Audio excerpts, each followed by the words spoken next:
नमस्कार दोस्तों। UPSC prelims के लिए टॉप 300 की सीरीज़ में हमारा अगला टॉपिक है विशेष विवाह अधिनियम 1954। इसके बारे में हम पढ़ेंगे और इसी वीडियो में मैं कोशिश कर रहा हूं कि 2 और टॉपिक्स कवर करूं। फुल वीडियोस क्यों नहीं आ सकती इसके बारे में मैंने बहुत पहले बताया था और अभी हाल ही में इकॉनमी की मैं फुल वीडियो रिकॉर्डिंग करने की कोशिश कर रहा था। एक वीडियो आई है, शुरू में मैंने कहा कि सारे वीडियोज़ कवर किए जाएंगे, लेकिन आप देखेंगे कि उसमें 2 ही टॉपिक्स हैं। तो कुछ टेक्निकल समस्याएं हो जाती हैं, कोई दिक्कत नहीं, हम एक ही वीडियो में 2, 3, 4 ऐसे करके सारे टॉपिक्स कवर कर लेंगे। चलिए तो देखते हैं कि विशेष विवाह अधिनियम क्यों इम्पोर्टेंट है और कहाँ से प्रश्न पूछे जा सकते हैं। बहुत ज़्यादा इम्पोर्टेंट है ये। चलिए शुरुआत करते हैं यहाँ से। ये करंट में था। इलाहाबाद उच्च न्यायालय ने विशेष विवाह अधिनियम के तहत विवाह के भावी पक्षों के लिए विवाह से 30 दिन पूर्व नोटिस जारी करना वैकल्पिक बना दिया है। इसका क्या मतलब है आगे समझ में आ जाएगा। जो लोग अपनी मर्जी से शादी करना चाहते हैं, ठीक है, वो परिवार या समाज इनको किनारे रखते हुए अपनी पसंद की शादी करना चाहते हैं, उनके लिए व्यवस्था है कि वो चाहें तो शादी कर सकते हैं। ठीक है, सरकारी अधिकारी नियुक्त हैं उनके लिए, जिसको सामान्य तौर पे आप कहते हैं कोर्ट मैरिज हो गया। ठीक, तो उसमें एक प्रावधान था कि 30 दिन पहले नोटिस देना होगा कि हम शादी करना चाहते हैं, और उसके बारे में आगे बातें हैं। उसको वैकल्पिक बना दिया गया, चाहे मतलब अब यह है कि आप शादी करना चाहते हैं तो आपकी मर्जी है कि नोटिस जारी हो या ना हो। ठीक है, देखते हैं इसमें कहाँ कहाँ से प्रश्न बन सकते हैं। पहले इसके बारे में थोड़ा सा समझिए। कल रिवीजन हम लोग कर रहे थे तो मैंने बताया था कि कौन कौन सी चीज़ें हैं जहाँ पे ध्यान देना है। अभी इस वीडियो को मैं ग्रुप में भी डालूंगा ताकि जो लोग मिस कर दें इस वीडियो को यहाँ से देख लें। क्या है इसमें? विशेष विवाह अधिनियम भारत में अंतरधार्मिक और अंतरजाति विवाह को पंजीकृत करने और मान्यता प्रदान करने के लिए बनाया गया है। सिंपल सी बात है कि अगर आप एक धर्म से दूसरे धर्म में शादी करते हैं, जैसे मान लीजिए सिंपल से एग्जांपल, हिंदू और मुस्लिम के बीच में 2 युवा शादी करना चाहते हैं, लड़का लड़की है जो भी, हालांकि समलैंगिक भी अब तो मान्यता है, तो उसको, और प्लस अंतरजातीय विवाह करना चाहते हैं, उसमें भी सरकार जो है आपके लिए सुविधा प्रदान करती है। आप पंजीकरण करा सकते हैं, उसको मान्यता भी मिल जाएगी। आप जो है कानूनी तौर पे पति पत्नी हो गए। अब कोई जो है इसमें बाधा नहीं है। ओके, इसके लिए कानून बनाया गया है। यह एक नागरिक अनुबंध के माध्यम से 2 व्यक्तियों को अपनी शादी विधि पूर्वक करने की अनुमति देता है। ठीक है, एक सिविल अनुबंध है। ठीक, आगे देखिए। अधिनियम के तहत किसी धार्मिक औपचारिकता के निर्वहन की आवश्यकता नहीं होती। क्या है कि भारत में कई धर्म हैं, हिंदू, मुस्लिम, सिख, ईसाई, जैन, तो हर धर्म में शादी करने की अपनी एक प्रथा है, अपने तरीके हैं। लेकिन जब इस तरीके से शादी की जाती है तो यहाँ किसी धर्म के अनुसार शादी करने की ज़रूरत नहीं है। आपने सिग्नेचर किया, आपने गवाही दी कि हाँ हम शादी करने के लिए तैयार हैं, बस यही थोड़ी थोड़ी कुछ छोटी मोटी फॉर्मेलिटीज़ होती हैं, हो गई बात। ओके, अब देखिए क्वेश्चन यहाँ से बनेगा, बाकी तो वो सिंपल सी चीज़ें हैं, समझने के लिए है। क्वेश्चन देखिए, अधिनियम की धारा 4 में कुछ शर्तें निर्धारित की गई हैं। धारा 4, 5 और 6 ये इंपॉर्टेंट है, देखिएगा ज़रा। इसके अनुसार दोनों पक्षों में से किसी एक का भी जीवन साथी नहीं होना चाहिए। यूपीएससी जब इस पे क्वेश्चन पूछेगी विशेष विवाह अधिनियम पे, तो इसी तरह के विकल्प वाले प्रश्न होने की संभावना 99% है। ठीक है, कि कई सारे विकल्प दिए गए हैं, मतलब कई सारे सेंटेंस लिखे गए हैं, उससे हो सकता है कूट बना दिया जाए। तो एक एक सेंटेंस को ध्यान से पढ़िए। कहा गया है कि दोनों पक्षों में, एक लड़का है एक लड़की है, उनमें से किसी का भी जीवन साथी नहीं होना चाहिए। अब ऐसा नहीं है कि एक व्यक्ति है जिसकी ऑलरेडी शादी हुई है लेकिन वो किसी और लड़की से शादी करना चाहता है, तो उसको मान्यता नहीं मिलेगी। इसके अलावा दोनों पक्षों को अपनी सहमति देने में सक्षम होना चाहिए, यानी कि वो वयस्क हों और अपने फैसले लेने में सक्षम हों। नाबालिग व्यक्ति ऐसे चले जाएं तो उनकी शादी नहीं होगी, कि घर छोड़ के भाग गए, चलो शादी कर लेते हैं, अभी उम्र है 16 साल 15 साल, तो उनको मान्यता नहीं मिलेगी, पकड़ के माँ बाप के हवाले कर दिया जाएगा। ठीक है, आगे देखिए। दोनों पक्ष के बीच कानून के तहत निर्धारित निषिद्ध संबंध नहीं होने चाहिए। कई सारी चीज़ें कानून ने तय की हैं पुराने, हालांकि धीरे धीरे अब तो सुप्रीम कोर्ट उस पर संज्ञान लेती है और जो मतलब तार्किक नहीं है उसको हटा देती है। लेकिन अगर कोई इस तरह का संबंध है जिसे कानून में मान्यता नहीं दी गई है, रोका गया है, तो इन दोनों पक्षों के बीच में उस तरह का संबंध नहीं होना चाहिए। अच्छा, इसके साथ ही पुरुष की आयु कम से कम 21 वर्ष और महिला की आयु कम से कम 18 वर्ष होनी चाहिए। इसको आप चाहें तो इससे जोड़ सकते हैं, क्योंकि वो तभी अपने फैसले लेने में सक्षम होंगे, ऐसा माना जाता है।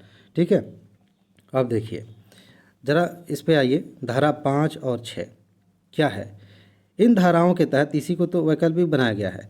एक ऐसे क्वेश्चन पूछा जा सकता है सिंपल कि विशेष विवाह अधिनियम की धारा 5 में कौन सी बातें शामिल की गई हैं। 4 विकल्प दे दिए गए, आप बताइए। इन धाराओं के तहत विवाह करने के इच्छुक पक्षों के लिए यह अनिवार्य है। देखिए अभी इसमें था लेकिन फिलहाल वैकल्पिक बना दिया गया है। यह अनिवार्य है कि वे अथवा उनमें से कोई एक पक्ष जो पिछले 30 सालों से जिस क्षेत्र में निवास कर रहा है, ठीक है, सॉरी 30 दिनों से जिस क्षेत्र में निवास कर रहा है, वहाँ के संबंधित विवाह अधिकारी को अपने विवाह संबंधी नोटिस दे। समझ रहा है, वहाँ पे हर क्षेत्र में ये होते हैं, ठीक है, तो वहाँ पे नोटिस देना पड़ेगा। इसके पश्चात विवाह अधिकारी अपने कार्यालय में विवाह की सूचना प्रकाशित करता है। जब अधिकारी को एक बात पता चलेगी कि उनको मतलब शादी करनी है, एक नोटिस आई है, तो वो अपने कार्यालय में एक सूचना जारी करेगा कि भाई ये शादी करना चाहते हैं। उसके आगे देखिए, यदि किसी को भी इस विवाह से आपत्ति है तो वह अगले 30 दिनों की अवधि में इसके विरुद्ध सूचना दे सकता है, ठीक है। और यदि आपत्ति सही पाई गई तो विवाह अधिकारी विवाह हेतु अनुमति प्रदान करने से मना कर सकता है।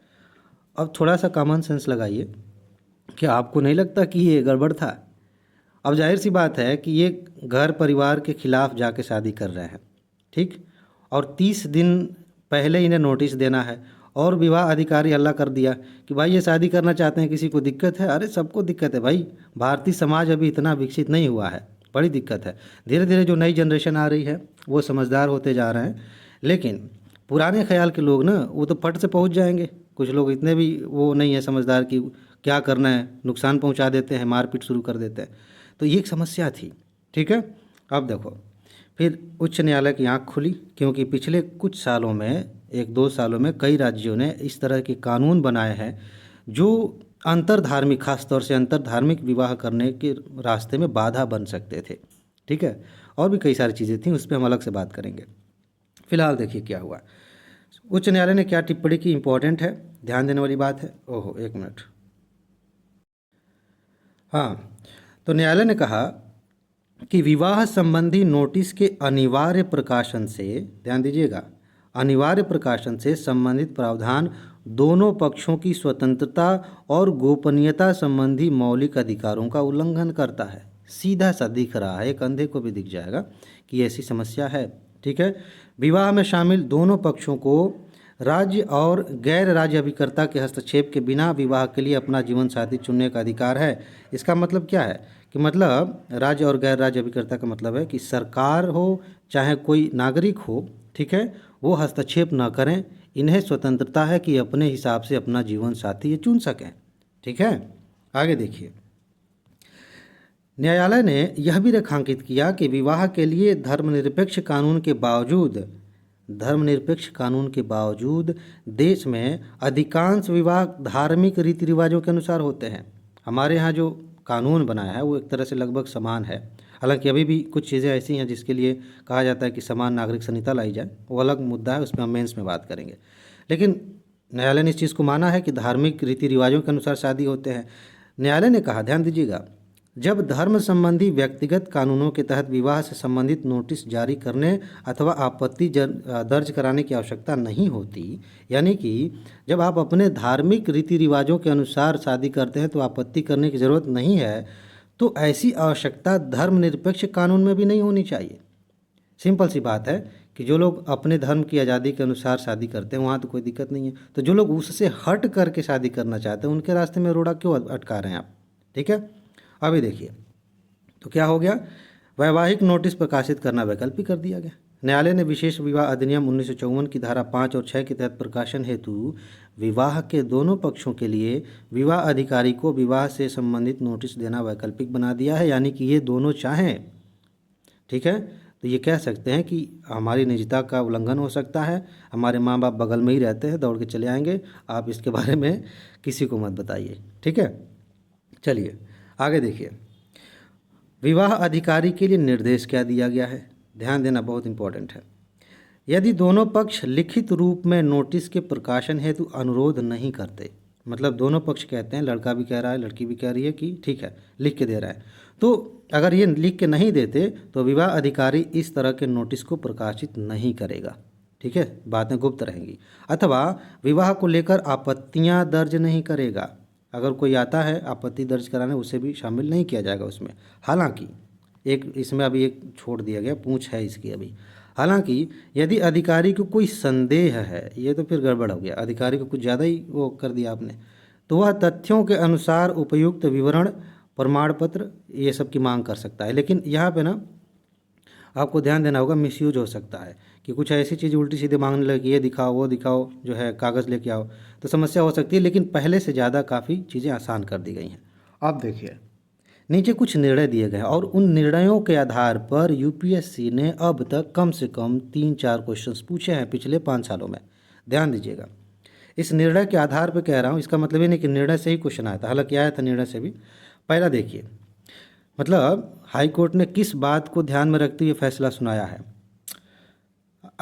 आधार के मामले में 2017 में सर्वोच्च न्यायालय ने भारतीय संविधान के अनुच्छेद 21 के तहत निजता के अधिकार को मौलिक अधिकार माना है।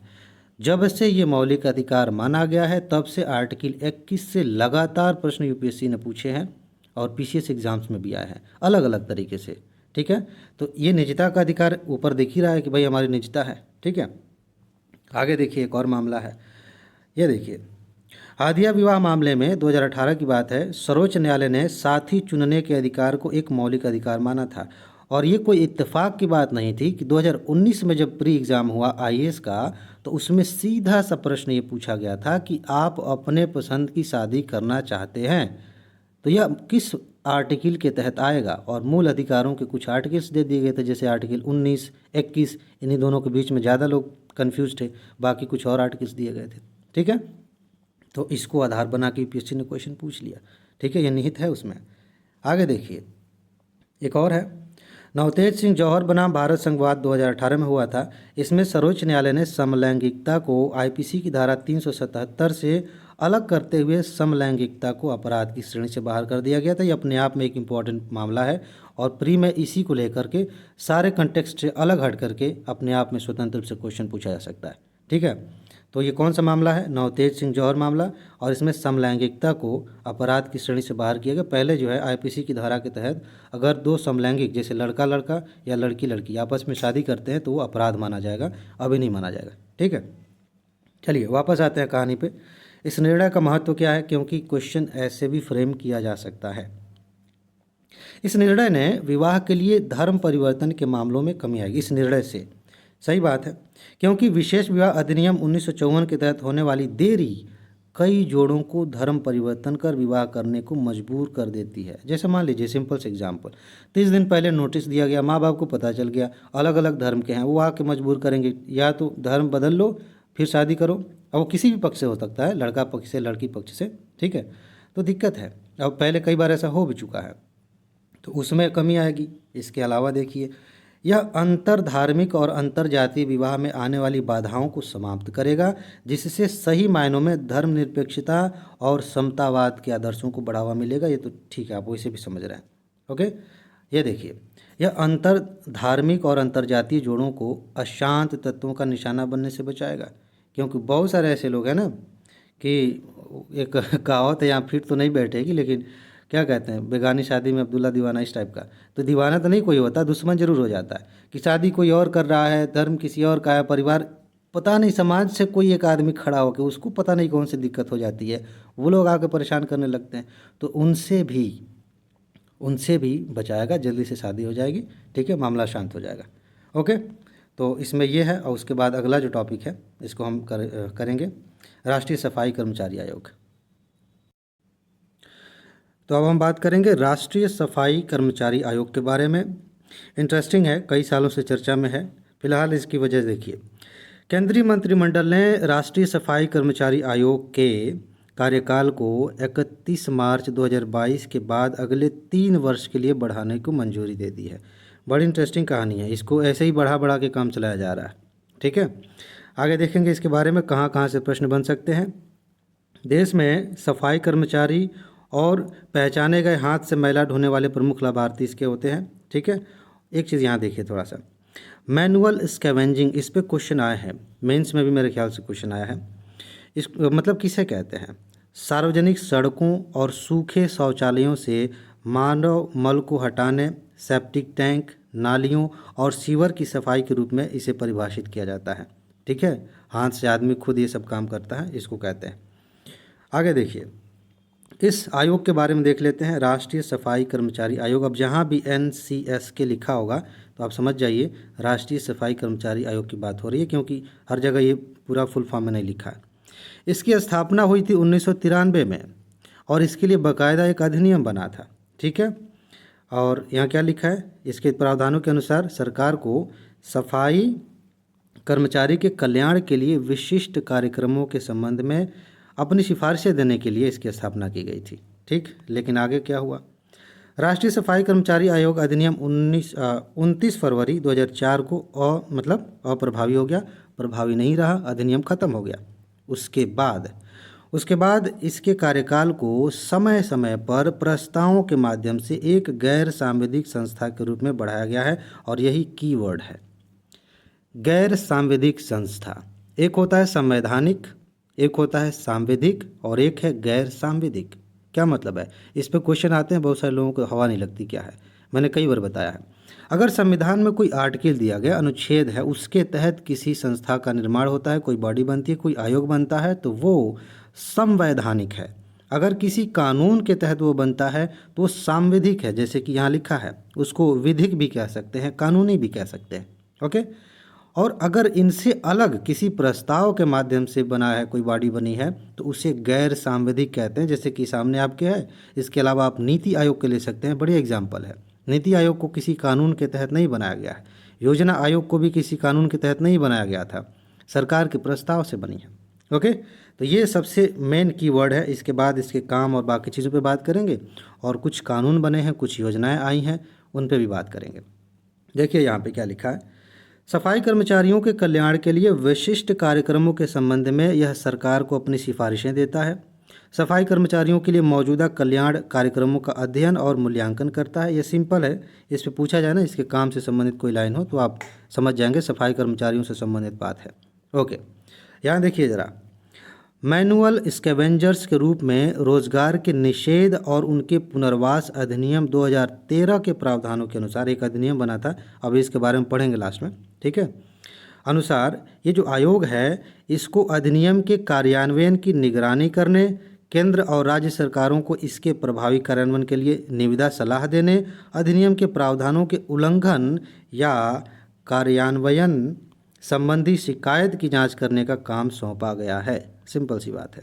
एक चीज़ देखिए, यहाँ पे ये डाला जा सकता है क्वेश्चन में, आयोग के अध्यक्ष और सदस्य सफाई कर्मचारियों और उनके आश्रितों की सामाजिक, आर्थिक और रहने की स्थिति का अध्ययन करने के लिए देश का व्यापक दौरा करते हैं। ये अपने आप में एक अलग स्पेशल काम है। इस तरह के काम करने वाली बॉडीज़ बहुत कम है। ज़्यादातर ऐसी चीज़ें हैं, ऐसी बॉडीज़ हैं जो बस अपने ऑफिस में ही काम करती हैं। ठीक है, ये बढ़िया काम है। अच्छा, आयोग इन शिकायतों या याचिकाओं के संबंध में संबंधित अधिकारी से तथ्यात्मक रिपोर्ट मांग सकता है। यहाँ से क्वेश्चन बन सकता है कि आयोग की क्या क्या शक्तियाँ हैं, उसमें ये शामिल हो सकता है। और प्रभावित सफाई कर्मचारियों की शिकायतों का निवारण करने के लिए उन पर दबाव डाल सकता है। ये सारी बातें हमने जान ली। अब हम बात करेंगे कि किस तरह की योजनाएँ हैं सफाई कर्मचारियों से संबंधित।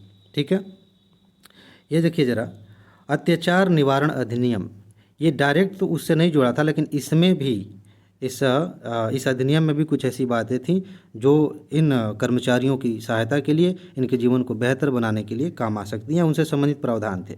देखिए ज़रा, वर्ष 1989 में अत्याचार निवारण अधिनियम स्वच्छता कार्यकर्ताओं के लिए एक एकीकृत उपाय बन गया, क्योंकि मैला ढोने वालों में से 90% से अधिक लोग अनुसूचित जाति के थे। ये कोई इत्तेफाक नहीं है, हमारे समाज की संरचना ऐसी है, हमारा दुर्भाग्य है।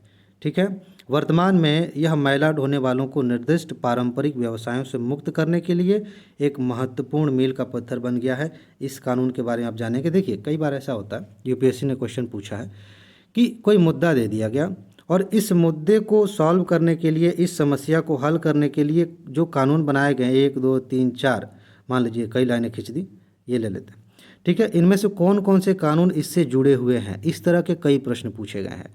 तो अगर आपसे पूछा जाए, मान लीजिए यूपीएससी पूछ ले कि सफाई कर्मचारियों के कल्याण के लिए कौन कौन सी योजनाएं या कौन कौन से अधिनियम जुड़े हैं उससे, तो आप ध्यान रखेंगे ये अत्याचार निवारण अधिनियम जो है ना, वो भी इसमें व्यवस्था करता है, बात करता है इसके बारे में।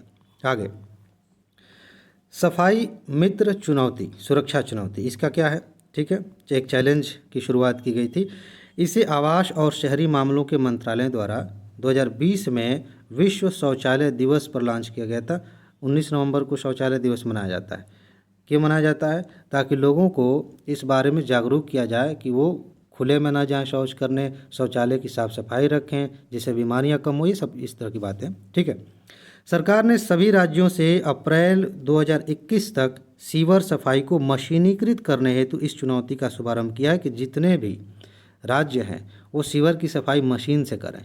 इसके तहत यदि किसी व्यक्ति को, ध्यान दीजिएगा, यदि किसी व्यक्ति को अपरिहार्य आपात स्थिति में सीवर लाइन में घुसना भी पड़े, ठीक है, जाने की आवश्यकता पड़े, तो उसे उचित गियर और ऑक्सीजन टैंक आदि प्रदान किए जाएं। ये हमारे लिए बहुत दुख की बात है, बहुत दुर्भाग्य की बात है कि अभी भी हमारे देश में सीवर लाइन की सफाई करते समय बहुत सारे कर्मचारी मारे जाते हैं, क्योंकि अंदर कई सारी जो है जहरीली गैसें बनी रहती हैं, वो अंदर घुसते हैं, दम घुट जाता है, मर जाते हैं। और अगर उन्हें वो इक्विपमेंट दिए जाए, ऑक्सीजन दिया जाए, ठीक है, तो आराम से अपना काम करके आ सकते हैं, ठीक है। लेकिन सबसे अच्छा उपाय यही होगा कि ये मशीनों से साफ़ कराया जाए, ठीक है, इंसानों से ये सब ना कराया जाए। खैर, आगे बढ़ते हैं। स्वच्छता अभियान ऐप लॉन्च किया गया है। इसमें क्या है? इसे अस्वच्छ शौचालयों और हाथ से मैला ढोने वालों के डेटा की पहचान और जियो टैग करने के लिए विकसित किया गया है। एक सिंपल सा क्वेश्चन पूछा जा सकता है कि स्वच्छता अभियान ऐप क्यों बनाया गया है?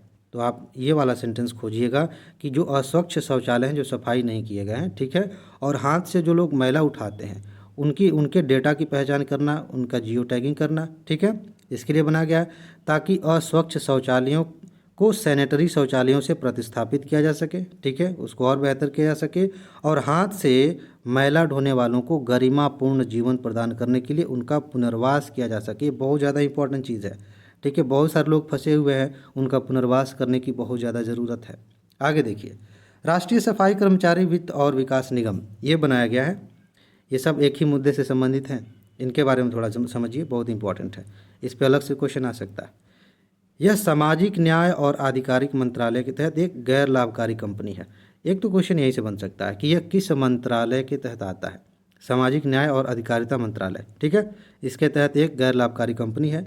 इसका जो प्राथमिक उद्देश्य है वो सफाई कर्मचारियों और उनके आश्रितों का सामाजिक और आर्थिक रूप से उत्थान करना है। ये देखते हैं कि जो सफाई कर्मचारी हैं उनकी आर्थिक स्थिति क्या है, सामाजिक स्थिति क्या है, उन्हें कैसे बेहतर किया जा सकता है, और ख़ास तौर से अगर उनसे संबंधित कोई योजना चल रही है तो उसका लाभ दिया जा सके, जागरूक किया जा सके, ये सारी बातें। आगे बढ़ते हैं। सर्वोच्च न्यायालय ने कुछ निर्णय दिए हैं, यहाँ से भी क्वेश्चन आ सकते हैं, ठीक है। ये सारी चीज़ें ना, अभी जो ऊपर हमने टॉपिक डिस्कस किया और अभी जो डिस्कस कर रहे हैं, ये मुख्य परीक्षा के लिए भी बहुत ज़्यादा इंपॉर्टेंट है। कभी कभी ऐसा होता है कि डायरेक्ट क्वेश्चन आते हैं, कभी किसी और मुद्दे से क्वेश्चन आया है और उसका संबंध किसी और मुद्दे से है, तो आप उसके तथ्यों का, उसके कंसेप्ट का इस्तेमाल कर सकते हैं। एग्जामिनर इसको अच्छा समझता है कि आपने एक स्किल सीख ली है कि एक मुद्दे को दूसरे मुद्दे से कैसे जोड़ के देखा जा सकता है, ठीक है। चलिए, तो सर्वोच्च न्यायालय ने क्या फैसला सुनाया, जरा ध्यान से देखिएगा। वर्ष 2014 में सर्वोच्च न्यायालय के एक आदेश ने सरकार के लिए उन सभी लोगों की पहचान करना अनिवार्य कर दिया जो वर्ष 1993 से सीवेज के कार्य में मारे गए थे। बहुत सारे, इसका एक डाटा था मेरे पास, अभी भूल गया है, ठीक है, बहुत सारे हज़ारों लोग मारे गए हैं, ठीक है, तथा उनके परिवारों को मुआवजे के रूप में 10 लाख रुपए प्रदान किए। कई बार ऐसा होता है ना कि सरकार के पास जो डाटा है वो वाकई बहुत कम होता है। अब किस वजह से सरकार इन सब चीज़ों को नहीं लिखती है, हो सकता है अपनी छवि ठीक करने के लिए, लेकिन जो लोग मरते हैं एक्चुअल डाटा जो है सरकार के पास नहीं होता। आगे चलिए, वर्ष 2014 में सर्वोच्च न्यायालय ने अपने एक आदेश के माध्यम से सरकार को यह निर्देश दिया था कि वह वर्ष 1993 के बाद से मैनुअल स्कैवेंजिंग कार्य करने के दौरान मारे गए सभी लोगों की पहचान करे। वही बतिया तो फिर से लिखा गया, खैर ये 2 बार हो गया, इसको मैं हटा दूंगा, और 10 लाख रुपए का मुआवजा प्रदान करें। आगे देखिए, हाथ से मैला उठाने वालों के लिए नियोजन का निषेध और उनका पुनर्वास अधिनियम 2013, ये एक अधिनियम बना है 2013 में। ज़रा आगे बढ़ते हैं और देखते हैं कि यहाँ से किस किस तरह के प्रश्न आ सकते हैं, बहुत ज़्यादा इम्पोर्टेंट है। यह अधिनियम हाथ से मैला ढोने वालों के नियोजन, ध्यान दीजिएगा, बिना सुरक्षा उपकरणों के सीवेज और सेप्टिक टैंकों की हाथ से सफाई और अस्वच्छ शौचालयों के निर्माण पर रोक लगाता है। मतलब जो मैला ढोने वाले लोग हैं हाथ से, अब उनको रिक्रूट नहीं किया जाएगा। ऐसा नहीं कि और भी लोग आज कौन कौन है भाई जो हाथ से मैला ढोएगा, ऐसा नहीं करना, ठीक है। और बिना सुरक्षा उपकरण के सीवर में अंदर डाल रहे हैं, आप सेप्टिक टैंक में घुसा रहे हैं, इसको भी रोक लगाया जाएगा। और जो अस्वच्छ शौचालय हैं उनके निर्माण पर रोक लगाया जाए, बढ़िया शौचालय बनाया जाए जिसका इस्तेमाल किया जा सके, जिससे बीमारियां न फैलें। ये बात इसमें कही गई है। आगे देखिए इसी अधिनियम में क्या कहा गया है।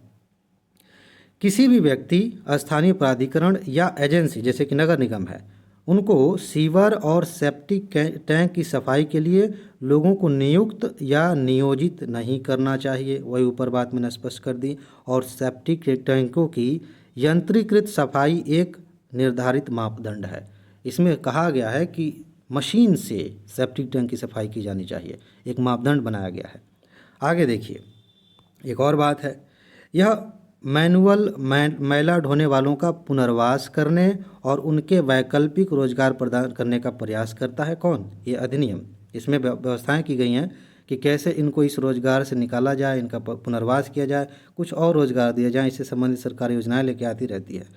प्रत्येक स्थानीय प्राधिकरण, छावनी बोर्ड और रेलवे प्राधिकरण अपने अधिकार क्षेत्र के भीतर अस्वच्छ शौचालयों के सर्वेक्षण के लिए जिम्मेदार हैं, ठीक है। वो खुद पता लगाएं कि कहाँ कहाँ पे गंदे शौचालय ऐसे बने पड़े हैं, ठीक है।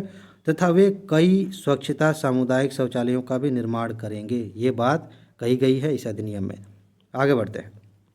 ये देखिए, अस्वच्छ शौचालयों का प्रयोग, शौचालयों का प्रत्येक अधिभोगी, इसका मतलब मैं बता रहा हूँ, अपने स्वयं के खर्च पर शौचालय को परिवर्तित या ध्वस्त करने के लिए जिम्मेदार होगा। जिनके यहाँ शौचालय जो है स्वच्छ नहीं है, गंदा है, इस तरह की बात है, या जो फिर यहाँ पे जो जिस संस्था ने बनवाया, जैसे ऊपर अभी हमने बात किया है, उन्होंने अगर इस तरह की चीज़ें की हैं तो वो खुद उसे ध्वस्त करेंगे, खुद उसे बेहतर करेंगे, रेनोवेट करिए चाहे जो करिए।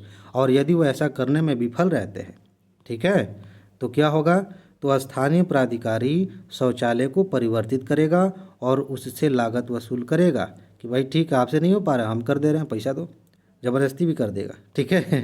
ये देखिए, हाथ से मैला उठाने वाले कर्मियों के रोजगार का निषेध और उनका पुनर्वास विधेयक 2020 में पेश किया गया है। ये विधेयक है, इस पर शायद इस पर कानून बन चुका है। फिलहाल इसको आप ध्यान में रखेंगे, ये भी ऑप्शन आ सकता है, ठीक। ये सारी बातें हो गई उससे संबंधित, जो सफाई कर्मचारी आयोग है या सफाई से संबंधित जो लोग जुड़े हैं उससे जो कानून बने हैं उनकी बात। अब हम बात करेंगे चुनावी बॉन्ड की।